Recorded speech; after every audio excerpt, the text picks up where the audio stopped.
অন্তর্বর্তী সরকারের প্রধান উপদেষ্টা ডক্টর মোহাম্মদ ইউনূস জাতীয় নির্বাচনের সম্ভাব্য সময় সম্পর্কে একটি সুস্পষ্ট ধারণা দিয়েছেন। তিনি জানিয়েছেন, রাজনৈতিক ঐক্যমত্যের মাধ্যমে প্রয়োজনীয় সংস্কার ও নির্ভুল ভোটার তালিকা প্রণয়ন করা সম্ভব হলে 2025 সালের শেষ নাগাদ জাতীয় নির্বাচন আয়োজন করা যেতে পারে। তবে অতিরিক্ত কিছু সংস্কার কার্যক্রম প্রয়োজন হলে নির্বাচন 2026 সালের প্রথমার্ধে অনুষ্ঠিত হতে পারে।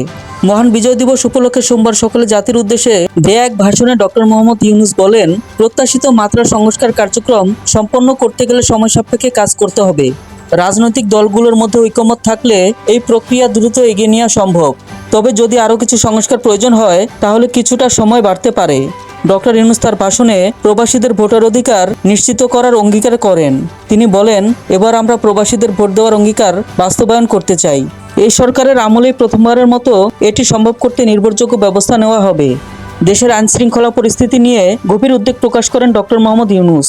তিনি বলেন, দেশ থেকে বিপুল পরিমাণে অর্থ পাচার হয়ে গেছে, যা এখন দেশের অস্থিতিশীলতা সৃষ্টি এবং সংহতি বিনষ্টের কাজে ব্যবহার হচ্ছে। এই পরিস্থিতিতে সবাইকে সতর্ক থাকতে হবে। ডক্টর ইউনূস তার বক্তব্যে জাতীয় ঐক্য ধরে রাখার প্রয়োজনীয়তার উপর জোর দেন। তিনি বলেন, জাতীয় সংহতি রক্ষা করতে দেশের প্রতিটি নাগরিককে সচেতন থাকতে হবে।